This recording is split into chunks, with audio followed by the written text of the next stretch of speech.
Alors, bonsoir à tous et à toutes et bienvenue dans cette nouvelle vidéo, première de 2025. J'espère que vous avez passé d'excellentes fêtes de fin d'année, que vous avez profité de vos proches, que vous avez reçu de beaux cadeaux ou que vous en avez fait, que vous avez profité de la bonne nourriture, parce que je pense que c'est pas tous les jours qu'on mange comme ça. Donc ici j'ai un peu tardé parce que j'avais des choses à faire, je devais m'arranger avec ma maison, je devais voir tous mes proches, ça prend du temps, hein. Je suppose que de votre côté vous aussi. Noël et Nouvel An, on a des familles recomposées et des belles familles aussi. Il faut aller voir tout le monde, il faut prendre son temps. Donc voilà, ici je me suis dit, j'ai du temps libre, je me sens bien, je vais lire le tome numéro 46 qui est La Bête de la Cave. Alors je vais vous faire de la lumière pour que vous le voyez, parce que la tête de ce personnage, si je trouve l'image je vous la mettrai à côté, me fait penser à la créature, à une des formes dans le film Beetlejuice, premier du nom. Beetle qui a la tête de ce serpent avec les mêmes yeux. Donc je vais essayer de vous trouver l'image. La cover du livre me plaît bien, donc j'espère que l'histoire va être bien cool.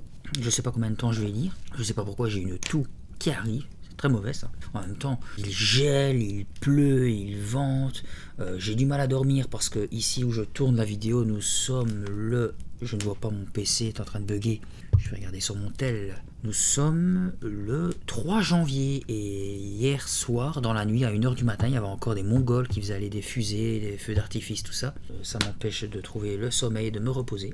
Mais bon, je ne pense pas que je lirai qu'une demi-heure. Je pense que je vais quand même faire l'effort de vous lire une cinquantaine de minutes, voire peut-être 1 heure. Ça dépend à chaque fois, en fait, de la fatigue, de ce qui se passe à la maison, de quand c'est l'heure de manger, enfin tout un tas de choses, parce que à chaque fois après quand je fais mon montage et que je cut, j'enlève tout ce qui ne sert pas, quand je bafouille, quand il y a les voitures qui passent, que ça klaxonne, tout ça, je me rends compte que je me dis ah ouais cool, j'ai filmé 1 heure, et en fait il y a presque peut-être plus de 10 minutes qui ne sert pas. Pareil, si je filme 50 minutes, là je me dis ah, il va y avoir qu'une quarantaine de minutes de vidéo. Mais bon, j'espère que vous serez encore tous et toutes au rendez-vous pour La Bête de la Cave. Je vais commencer.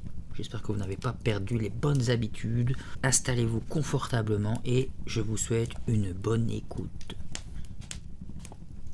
Il suffit que je fasse un pas pour que ma mère crie au danger, déclarai-je.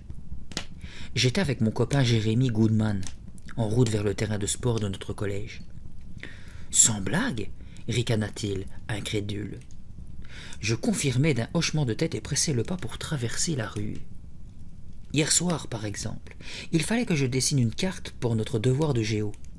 Je commence à tailler mes crayons de couleur. Ma mère entre dans ma chambre et s'écrie « Ne fais pas ça, tu vas t'éborgner !» Cette fois, Jérémy éclata de rire.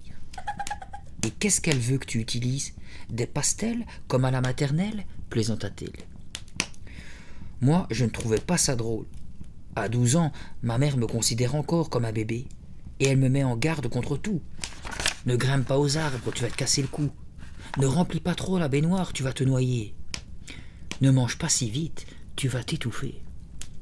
Chacun de mes gestes est source de danger. Bientôt, elle me dira « Ne respire pas si fort, tes poumons vont éclater. » Ça m'énerve. Elle imagine toujours le pire. « Tiens-toi droit, ou tu seras bossu. Ne louche pas comme ça, tes yeux vont rester bloqués. Ne mets pas les doigts dans ton nez, tu vas les coincer. » Elle est aussi championne du monde de la chasse aux microbes. Si on l'écoutait, tout serait contagieux. N'embrasse pas le chien, attention aux microbes. Ne mords pas dans le sandwich de Jérémy, attention aux microbes. Ne mets pas tes mains dans tes poches, attention aux microbes. Elle est sans cesse sur le qui-vive, prête à bondir pour me prévenir contre une menace quelconque. J'en ai marre à la longue. Elle n'aime pas que j'aille jouer au baseball avec mes copains. Elle est persuadée que je vais me casser une jambe. Et encore, si j'ai de la chance. Elle me voit déjà plâtré de la tête aux pieds. Pourtant, il faut vraiment le vouloir pour se briser les os. Mais ma mère pense que ça arrive tout le temps. Voilà pourquoi ce jour-là, j'avais fui discrètement la maison pour aller jouer au baseball avec Jérémy et mes copains de classe. C'était une belle journée ensoleillée. Les espaces verts bordant la rue scintillaient dans la lumière. La brise tiède nous apportait des parfums d'herbes fraîchement coupées. Je suivais Jérémy en courant, ravi de pouvoir m'amuser un peu. Nous avions fini les cours plus tôt que d'habitude, à cause d'une réunion des professeurs. J'étais rentré en vitesse pour déposer mon sac à dos à la maison. Elle était vide. Il n'y avait que Tyler, mon chien, à moitié cocker, à moitié on ne sait pas trop quoi. Il avait bondi joyeusement pour me lécher le visage dès qu'il m'avait aperçu. Ma mère n'aime pas qu'il fasse ça. Vous savez pourquoi? À cause de sa hantise des microbes. Seulement maman n'était pas là. Elle devait être partie faire des courses. J'en profitais pour enfiler un vieux jean et un t-shirt. Puis je m'emparais de mon gant de baseball et fonçais rejoindre Jérémie avant que ma mère ne rentre. « Qu'est-ce qu'elle va faire si elle te surprend » demanda Jérémie. « Oh, j'aurai droit à un sermon » fis-je en haussant les épaules. « Elle ne me punit jamais. » « Moi, mes parents ne me grondent pas. »« Évidemment, toi, tu es parfait, ironisai-je. » Jérémie répliqua en m'envoyant une bourrade dans l'épaule. En fait, je ne plaisantais pas. Jérémie est un garçon parfait. Il accumule les meilleures notes en classe. Il est doué en gym. Il s'occupe de sa petite sœur et il n'a jamais d'ennui. En plus, il n'est jamais malade. Les microbes le fuient. Un garçon parfait, quoi.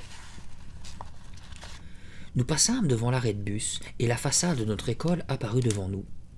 C'est un long bâtiment d'un étage peint en jaune vif. Personne n'aime cette couleur. D'ailleurs, ma mère dit souvent qu'elle en parlera au conseil des parents d'élèves. Nous traversâmes le parking. Un petit groupe se trouvait déjà sur le terrain de sport. Je repérais Gwendoline, Evans et Léo Murphy. Les jumeaux Franklin se disputaient, comme d'habitude. Ils sont sympas, ces deux-là. Il ne faut surtout pas les mettre dans la même équipe, sinon c'est l'émeute. « On peut commencer » lança Jérémie. « Tout le monde est là ?» Il courut sur le terrain. Léo et quelques autres nous saluèrent au passage. Gwendoline discutait avec Lauren Blank, tout en manipulant 2 battes. Gwendoline veut toujours prouver qu'elle est aussi forte qu'un garçon. C'est vrai qu'elle est grande et costaude. Elle a même une bonne tête de plus que moi. Avec ses épaules de déménageur, elle passe son temps à chercher la bagarre et à jouer les durs à cuire. Jérémie et moi, on ne l'aime pas trop, mais on veut bien la voir dans notre équipe, car elle envoie la balle à des kilomètres. Et quand il y a des disputes, c'est elle qu'on entend le plus. « Allons-y » pressa Jérémie. Léo était en train de désigner Gwendoline et Lorraine pour jouer avec lui. Il m'appela aussi. J'allais les rejoindre en courant. Gwendoline avait déposé une batte à terre. Elle tenait l'autre au-dessus de son épaule et me tournait le dos. Comme j'arrivais à sa hauteur, elle la fit tournoyer violemment. Je vis la batte fendre l'air. Je ne parvins pas à l'esquiver. Elle heurta ma tempe avec un bruit sec. Au début, je ne sentis rien. Puis le décor se mit à tournoyer. La douleur explosa alors dans mon crâne. Un voile rouge vif masqua ma vue. Je fermai les yeux et m'entendis crier. Je n'aurais jamais cru pouvoir hurler aussi fort. À cet instant, le sol se déroba sous mes pieds et m'engloutit. J'ouvris les yeux sur une lumière bleue, bleue comme le ciel. Ma vision se brouilla un instant, puis le visage de ma mère apparut au-dessus de moi. Je battis des paupières. J'étais à la maison. Le regard de ma mère était noyé de larmes. Ses cheveux noirs étaient tirés en queue de cheval. Seules quelques mèches libres pendaient devant ses yeux. « Marc !» demanda-t-elle d'une voix tremblante. Je poussai un gémissement. Ma tête me faisait atrocement souffrir. En fait, mon corps tout entier était douloureux. « Ça y est, j'ai réussi, pensai-je. Tous mes os sont cassés. »« Marc !» appela ma mère. « Tu m'entends ?»« Hein ?» répondis-je en gémissant de nouveau. Quelque chose était assis sur ma tête et y pesait lourdement. Tyler ? Qu'est-ce que notre chien faisait sur ma tête ? Je levai péniblement mon bras et touchai mon crâne.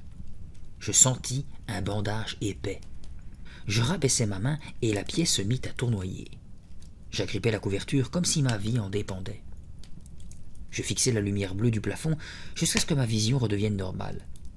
Je réalisai à cet instant que j'étais étendu sur le canapé en cuir du salon. Le regard de ma mère m'enveloppa de la tête aux pieds. Elle semblait paniquée. Sa mâchoire tremblait légèrement. « Marc, tu es réveillé ? Réponds-moi, comment te sens-tu ?»« Bien, » répondis-je dans un râle. Ma gorge était douloureuse et je grimaçais. Ma mère se pencha sur moi et demanda d'une voix anxieuse. Peux-tu me voir, chérie? C'est moi, maman. Je te vois, murmurai-je. Elle essuya ses yeux avec un mouchoir et me contempla de nouveau. J'y vois très clair, la rassurai-je. Tant mieux, répondit-elle en posant la main sur mon torse. Je me renfrognai. S'il te plaît, ne dis pas, je t'avais prévenu, l'implorai-je intérieurement.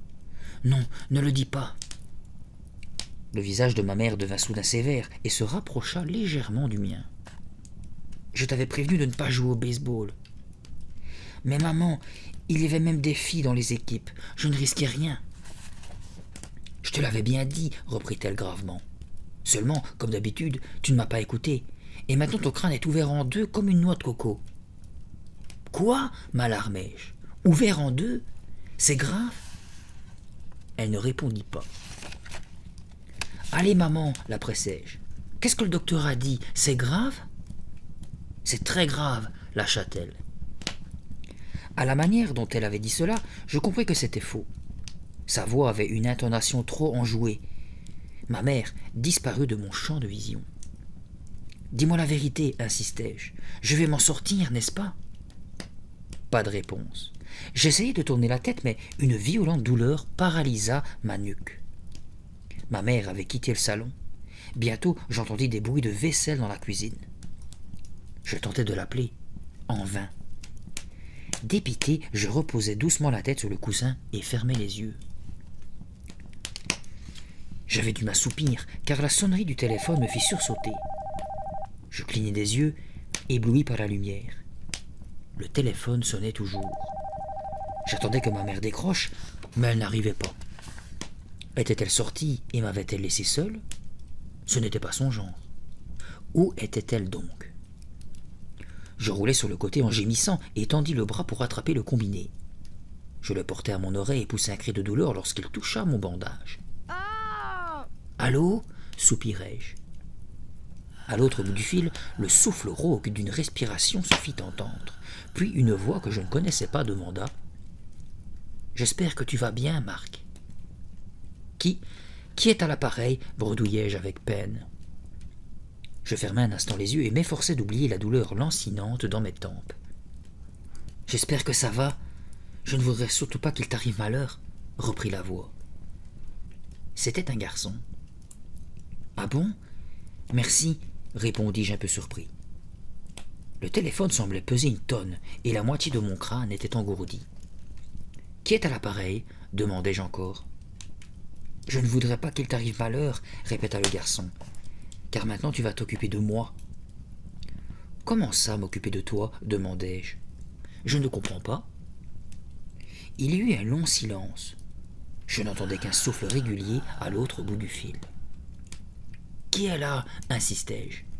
« C'est moi » répondit la voix. « Case ?»« Case ?» Lui-même. Je ne connais pas de Case. « Tu devrais pourtant, » répondit le garçon d'une voix doucereuse. « Tu devrais me connaître, Marc, parce que je vis dans ta cave. » Qui décrocha le premier de nous deux? Case ou moi? Je n'étais pas sûr. C'était confus dans mon esprit. La voix de ce garçon était vaguement menaçante. Il avait cherché à m'effrayer. Mais pourquoi? Était-ce quelqu'un de mon école? Ou un copain qui voulait me faire une blague? En tout cas, ça n'avait rien de drôle. Hébété par la douleur qui m'élançait, je restai à contempler le plafond pendant un temps indéfini. Je revoyais en permanence Gwendoline sur le terrain agitant ses deux battes. Puis une seule, et la batte qui fonçait vers ma tête. Je poussai un gémissement et tentai de chasser cette vision. « Comment vas-tu, Marc » murmura une voix. Je levai les yeux vers ma mère. Elle s'était recoiffée et s'était aussi changée. Elle portait un t-shirt vert et une jupe sombre. « Tu te sens mieux? Je t'ai préparé un bol de cornflakes. Tu devrais manger un peu, sinon tu auras des brûlures d'estomac. »« Maman, le téléphone ?» demandai-je d'une voix pâteuse. « Il a sonné et... » « C'était Jérémie, me coupa-t-elle. Il voulait passer prendre de tes nouvelles. »« Jérémie ? » ?»« Oui, je lui ai dit que tu étais encore trop fatigué. Il viendra demain. »« Non, maman, pas cet appel-là, intervins-je en tentant de me redresser dans le canapé. »« Mon crâne me faisait moins souffrir. La pièce ne tournoyait plus. Je parlais de l'autre appel. Comme tu n'étais pas là, j'ai répondu. « Allons, Marc !» commença ma mère. C'était un garçon bizarre, poursuivis-je, en l'interrompant. Il avait une drôle de voix.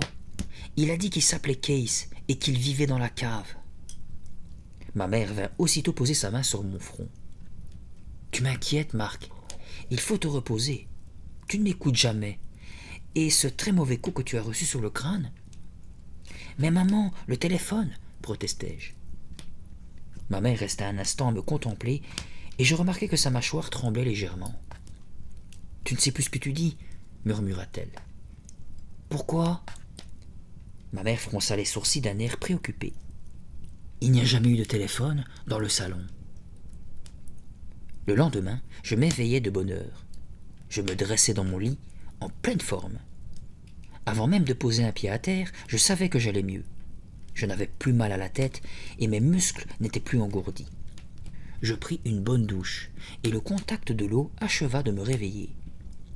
Tandis que je me séchais, je réalisais que je ne portais plus de pansement.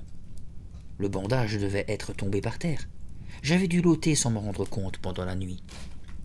Je me précipitai devant le miroir de l'armoire à pharmacie pour mesurer l'étendue des dégâts. Ça ne semblait pas trop grave. Une superbe bosse avec un bleu virant au violet ornait ma tempe.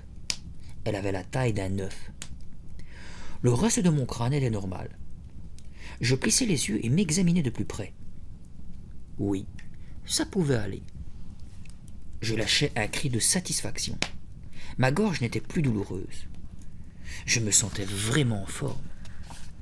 J'enfilai un jean et un t-shirt et fonçai à la cuisine prendre mon petit déjeuner. « Ne cours pas comme ça !» cria ma mère. « Tu vas heurter la table et te briser la rotule. »« La rotule ? Tiens, c'est nouveau. »« J'ai faim, lançai-je en attrapant un bol. Je le remplis à ras-bord de céréales, versai le lait et commençai à avaler mes cornflakes goulûment. « Ne mange pas si vite, m'avertit ma mère, tu vas t'étouffer. » Celle-là, je l'avais déjà entendue. « Je vois que tu as bon appétit, » dit-elle en me caressant tendrement l'épaule. « Oui, je suis guérie. Quel jour sommes-nous ?»« Samedi. » Son visage redevint sérieux. « Je suis heureuse que tu ailles mieux, mais je veux que tu restes à la maison aujourd'hui. »« Si je t'écoutais, je ne sortirais jamais, » soupirai-je. « Tu es encore très faible, tu pourrais t'évanouir et te cogner le crâne sur un trottoir. »« D'accord, cédai-je à contre-cœur. Je ne bougerai pas d'ici. » Soudain, 2 coups violents me firent sursauter. « Qu'est-ce que c'est » m'alarmai-je. Ma mère se leva, me lançant un regard surpris. « Calme-toi, on frappe à la porte, c'est tout. Tu vois, Marc, tu n'es pas complètement rétabli. Tu t'inquiètes pour un rien. »« Je t'ai promis que je ne sortirais pas, » grommelai-je, tandis qu'elle allait ouvrir. Jérémie pénétra bientôt dans la cuisine. Il s'arrêta à quelques mètres de moi et me regarda avec beaucoup d'attention. « Alors, le revenant, tu es de retour parmi nous ?» demanda-t-il. « Oui, » fis-je en souriant à sa plaisanterie. Mon ami restait planté au milieu de la cuisine. « Viens t'asseoir pendant que je termine mes céréales. Tu sais, ce n'est pas contagieux, » lui dis-je, moqueur. « Est-ce que tu as pris ton petit déjeuner, Jérémie ?» demanda ma mère. « Ce n'est pas bon de sortir le ventre vide. » Mon copain répondit par l'affirmative et s'avança lentement dans la cuisine. « Tu sais, je n'arrête pas de revoir l'image de Gwendoline te frappant avec la batte, » dit-il en déglutissant avec peine. Tout en s'asseyant à côté de moi, il poussa un profond soupir. « J'ai cru qu'elle t'avait arraché la tête. C'était horrible, j'ai failli vomir. »« On ne parle pas de ça à table, » le réprimanda ma mère. Elle se dirigea vers la porte. « Je dois m'absenter pour un petit quart d'heure. Tu te rappelles ce que tu m'as promis, Marc ?»« Oui, je m'en souviens, » râlai-je. « Et ne t'agite pas. Discute calmement, sinon tu risques de perdre connaissance. » Dès qu'elle fut partie, Jérémie se pencha vers moi. « Tu te sens vraiment bien ?»« Oui, » confirmai-je avec un haussement d'épaule. Je terminai mes céréales et me versai un grand verre de jus d'orange. « Je me sens beaucoup mieux, » ajoutai-je en vidant mon verre d'une traite. « Gwendoline m'a appelé hier soir pour prendre de tes nouvelles, dit-il. Elle était désolée de t'avoir frappé. » Je pensais qu'elle se serait vantée d'un aussi beau lancer, répliquai-je, ironique. Pas du tout. Ce n'est pas de sa faute, j'ai foncé droit sur sa batte. Boum, en plein dans le mille. Nous restâmes quelques instants à parler de l'accident. Je lui proposai ensuite de toucher ma bosse. Ah non, lâcha-t-il avec une moue dégoûtée. Je réprimai un sourire. J'avais prévu qu'il réagirait ainsi. Qu'est-ce que tu veux faire maintenant demandai-je après avoir débarrassé la table. Ta mère t'a interdit de sortir, non? On n'a qu'à rester ici. Et si on faisait un billard? Nous avons un billard américain dans la cave, mais il n'y a pas beaucoup de place pour jouer. Il faut tenir la queue presque à la verticale et contourner sans cesse les poteaux en ciment qui soutiennent le plafond. D'accord, dis-je, prépare-toi à souffrir. En fait, Jérémy est meilleur que moi. Il m'arrive de le battre cependant, quand j'ai de la chance. Je passai un coup d'éponge sur la table et me dirigeai vers la cave. Je m'arrêtai soudain, la main sur la poignée de la porte. Je vis dans ta cave. La voix de l'inconnu au téléphone résonna dans mon esprit. Une voix froide, sans émotion. Maintenant tu vas t'occuper de moi. Je vis dans ta cave. Ces paroles revenaient me hanter. J'hésitais, immobile, sur le seuil. Allons, tu as rêvé cet appel, me raisonnai-je. C'était la fièvre. Il n'y a jamais eu de garçon. Pas de voix. Pas de case. J'avais déliré à cause du coup que j'avais pris sur le crâne. C'était tout. J'ouvris la porte et regardai les marches. Au bout de quelques secondes, je me décidai enfin à entamer la descente en me tenant fermement à la rampe. À peine arrivé en bas, je courus allumer toutes les lumières, même celles de la buanderie. Jérémy prit une queue de billard et frotta l'extrémité avec de la craie bleue. « Alors, Marc, c'est quoi ton problème? Tu viens jouer ?» lança-t-il tout en m'observant. « Je préfère quand la pièce est bien éclairée, » répondis-je innocemment. Je jetai un rapide coup d'œil derrière la pile de cartons, près de la chaudière, pour voir si quelqu'un s'y cachait. Je ne vis rien que de la poussière. Je me trouvais un peu stupide. Personne ne pouvait vivre dans cette cave. Je courus rejoindre Jérémy et, au passage, saisis une queue. La partie commença. Mon copain parvint à envoyer la boule 3 dans un trou d'angle. À son deuxième tir, par contre, il n'en plaça aucune. C'était mon tour, mais j'étais coincé entre le poteau et la table. C'était une position très inconfortable. Je ratai mon coup, évidemment. Jérémy se mit à chercher le meilleur angle. « Tu as déjà joué avec Gwendoline ?» me demanda-t-il. « Non, jamais. Elle est douée ?» Jérémy haussa les épaules. « Elle joue au billard comme elle joue au baseball. Elle frappe comme une brute. L'autre jour, elle a tiré si fort qu'une boule a traversé la pièce. Elle voulait peut-être la mettre sur orbite, plaisantai-je. Nous éclatâmes de rire et une violente douleur me transperça les tempes. Rien que de repenser à Gwendoline, j'avais mal au crâne. Jérémy frappa la boule 7 et faillit envoyer la 8 dans un trou, à 1 centimètre près. « Ouf, c'était juste !» souffla-t-il. Au cas où vous ne connaîtriez pas les règles du billard américain, sachez que quand on envoie la boule 8 dans un trou, on perd la partie. C'est souvent grâce à ça que je gagne contre Jérémy. À propos de cette partie, les jumeaux Franklin jouaient aussi ce jour-là, poursuivit-il. Et ils se sont battus. Rien de nouveau, remarquai-je. Oui, mais là, ils étaient vraiment ridicules. Ils discutaient pour savoir quelle boule était la 6 et laquelle était la 9.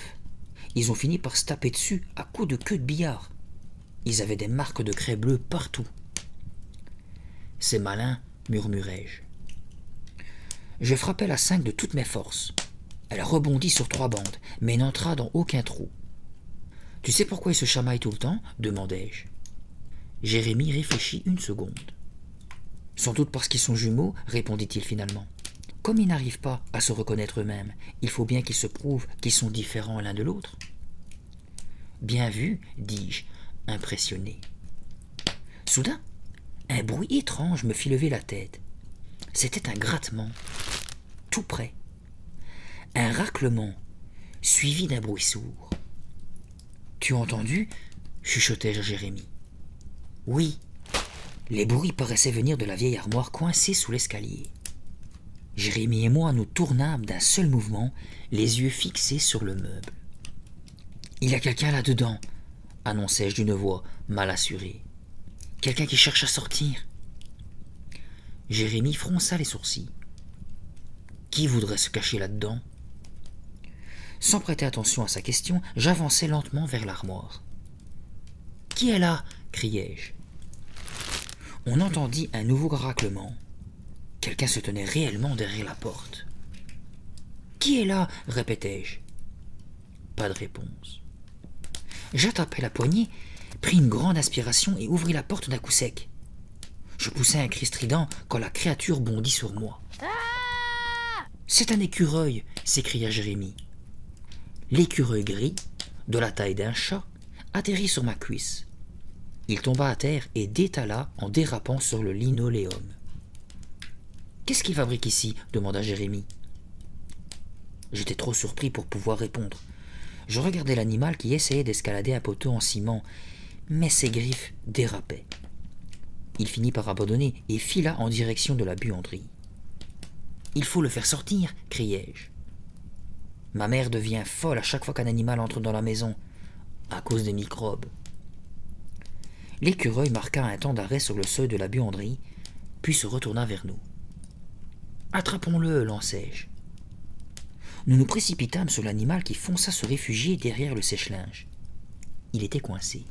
« Je l'ai !» criai-je. Je plongeai le bras derrière la machine, mais paniqué, l'écureuil bondit sur mon dos, évita Jérémie et retourna dans la cave. J'avais le souffle court et mon cœur battait à tout rompre. Malgré cela, je le suivis. Il fila sous le billard, sa queue dressée comme une antenne. J'allais ouvrir les fenêtres et m'emparais au passage d'un vieux filet de pêche qui traînait dans un coin. L'écureuil s'était immobilisé, tremblant comme une feuille. « Petit, petit !» l'appelai-je en avançant doucement vers lui. « On ne va pas te faire de mal !» J'abattis le filet et le ratai. Aussitôt, il repartit comme une flèche à travers la pièce. Jérémie tenta de l'intercepter, en vain. Nous le vîmes alors sauter sur le tas de cartons à côté de la chaudière et disparaître par le vasistas. « Ouais !» cria Jérémie en levant le poing. « Victoire sur tous les écureuils !» Je ne sais pas pourquoi, mais j'éclatai de rire. La voix aiguë de ma mère me calma rapidement. « Que se passe-t-il en bas ?» demanda-t-elle, déjà prête à dévaler les escaliers avec des pansements. « Rien, on joue au billard. »« Attention de ne pas vous crever un œil !» nous mit-elle en garde aussitôt. Nous fîmes quelques parties. Jérémie les gagna toutes facilement, mais nous passâmes un bon moment et personne ne finit éborgné. Mon copain resta dîner. Maman nous fit une soupe aux vermicelles et des hamburgers.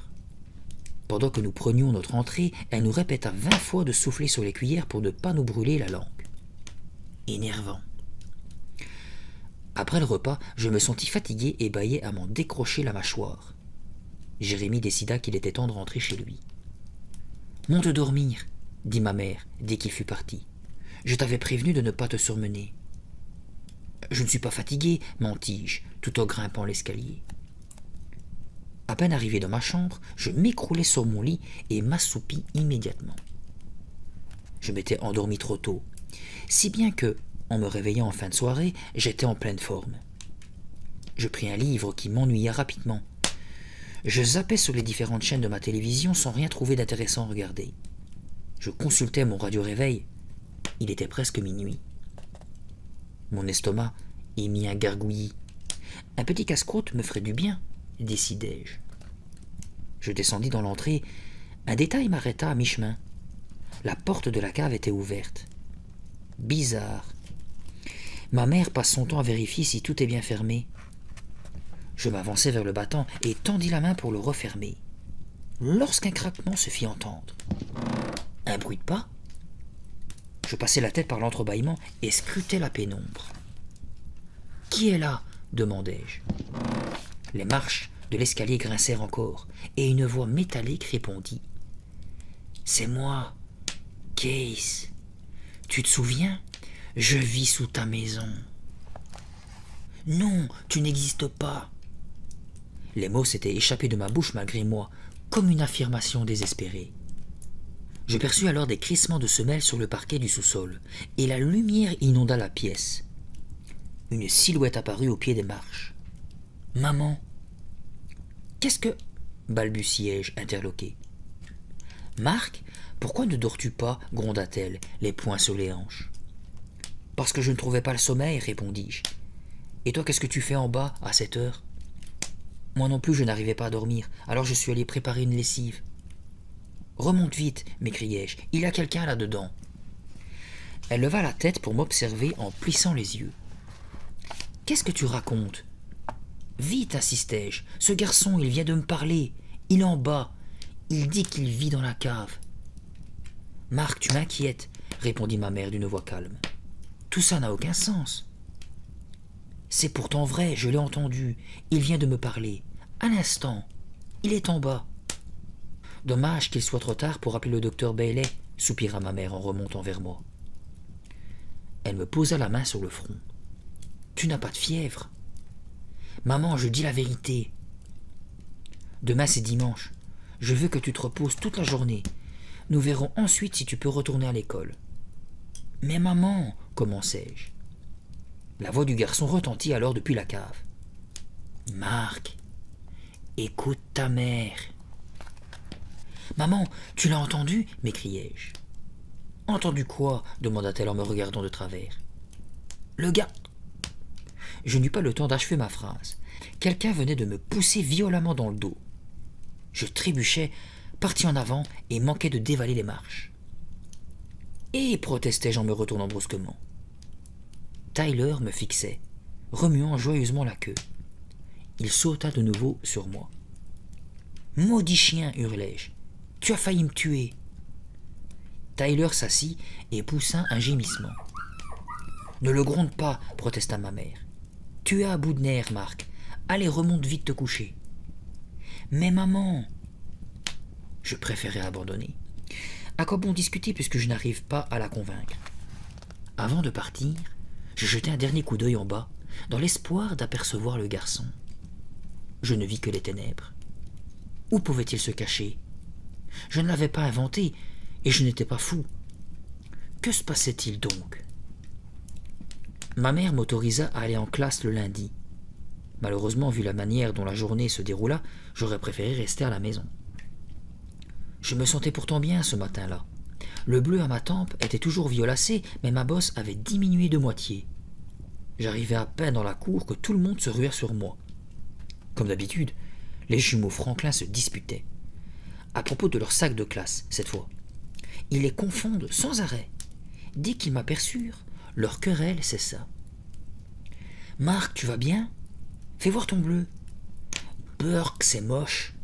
Tu dois avoir la tête dure. » Les copains de ma classe m'entouraient à présent et me taquinaient gentiment. J'étais l'unique centre d'intérêt, et j'adorais ça. D'habitude, personne ne fait attention à moi.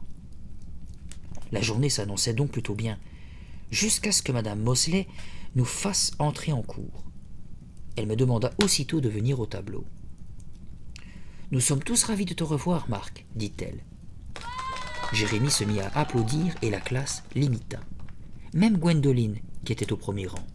« Raconte-nous donc ton séjour à l'hôpital, poursuivit Madame Mosley. »« L'hôpital » Je la dévisageais sans comprendre. J'avais dû manquer un épisode. J'avais été à l'hôpital, moi ? « Comment était ta chambre » demanda-t-elle. « Quel médecin t'a ausculté » Je fronçai les sourcils, cherchant à me souvenir.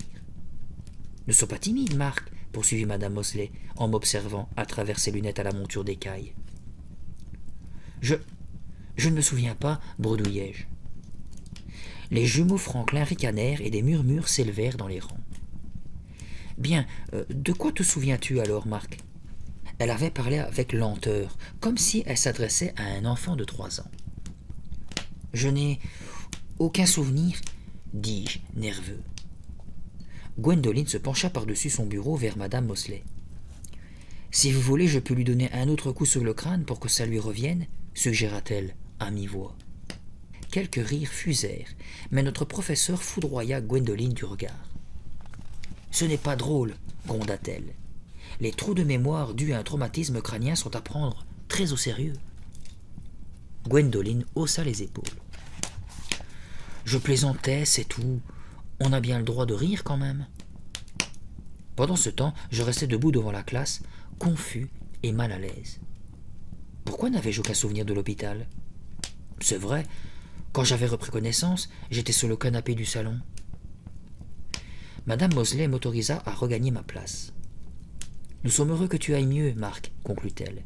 Et ne t'inquiète pas, ta mémoire finira bien par revenir. » Sa remarque ne me rassura pas le moins du monde. Jusqu'à maintenant, je ne savais pas que j'avais tout oublié. Je me laissais tomber sur mon siège, totalement perturbé. Le reste de la journée se déroula comme dans un songe. Sur le chemin de la maison, je ne cessais de me triturer les méninges, cherchant à me souvenir du moment passé à l'hôpital. En longeant le terrain de baseball, je regardais machinalement une partie en cours. Rien que de penser au jeu, j'eus des frissons. J'allais m'éloigner quand une silhouette attira mon attention. C'était Gwendoline. Elle courait vers moi et brandissait sa batte de baseball comme un gourdin. Elle paraissait déterminée. « Marc! Hé, Marc !» cria-t-elle en fendant l'air avec sa batte. Je compris à cet instant précis qu'elle voulait me frapper encore. « Pourquoi ?»« Non !» criai-je en frémissant d'horreur. « Ne fais pas ça, Gwendoline !»« Marc! Hé, Marc !» Gwendoline avait un air agressif. Sa batte fouettait l'air au-dessus de sa tête. J'étais tétanisé. Mes jambes ne répondaient plus. Je parvins finalement à bouger tout en poussant un cri rauque et je détalai sans demander mon reste. Je traversai l'avenue, oubliant de prendre garde à la circulation. « Elle est folle ou quoi ?» pensai-je paniqué. « Pourquoi fait-elle ça ?» Elle ne croyait tout de même pas me rendre la mémoire en me cognant à nouveau sur le crâne. Je tournai à l'angle de la rue, à fond. Mon sac à dos rebondissait à chaque foulée. Je jetai un rapide coup d'œil par-dessus mon épaule. Gwendoline était distancée. L'arrivée d'un bus avait ralenti sa course. J'empoignai les sangles de mon sac et accélérai encore. Je m'efforçai de maintenir l'allure jusqu'à la maison. En arrivant, j'étais hors d'haleine. Mon cœur cognait dans ma poitrine et mes tempes me lançaient. Je refermai la porte derrière moi et m'adossai contre le battant pour reprendre mon souffle. « C'est toi, Marc ?» demanda ma mère depuis la cuisine. Je voulus répondre, mais seul un râle sortit de ma gorge. Ma mère apparut dans l'entrée. « Comment s'est passée cette journée ?» demanda-t-elle en me regardant avec attention. « Bien, parvins-je à articuler. « Tu ne t'es pas trop dépensé, j'espère. Tu es si pâle. Tu n'es quand même pas allé en cours de gym. Je t'avais fait un mot d'excuse. »« Je n'ai pas eu gym, bafouillai-je. Ma mère n'arrête pas d'écrire des mots d'excuse pour me dispenser de sport. Elle a toujours peur que je tombe et que je me casse quelque chose. « Pourquoi es-tu essoufflé comme ça ?» s'inquiéta-t-elle en venant vers moi. Elle me posa la main sur le front. « Oh, mais tu es en nage, tu vas attraper froid. »« Je vais bien, soupirai-je. » Je m'éloignai de la porte et regardai par la fenêtre. Gwendoline m'avait-elle suivi? Non, je ne la voyais nulle part. « La journée s'est bien passée, repris-je. Aucun problème, je t'assure. » J'aurais peut-être dû lui parler de l'hôpital, mais je ne voulais pas qu'elle sache que j'avais perdu la mémoire. J'avais bien assez de soucis comme ça. « J'ai des devoirs à rattraper, » annonçai-je en grimpant les marches. « Je vais dans ma chambre. »« Veux-tu goûter ? Ce n'est pas bon de travailler le ventre vide. »« Non merci, » répondis-je en filant plus vite. Quand j'ouvris la porte de ma chambre, je poussai un cri d'étonnement. Un garçon était assis sur le rebord de mon lit. Il était très maigre, avec des cheveux noirs bouclés. Il devait avoir à peu près mon âge. Son regard était fixe et des cernes lui dévoraient le visage. Il portait un jean noir et une chemise à carreaux trop grande. « Qui es-tu » bredouillai-je. « C'est moi, Case, » répondit-il doucement. « Tu sais bien, je vis dans ta cave. »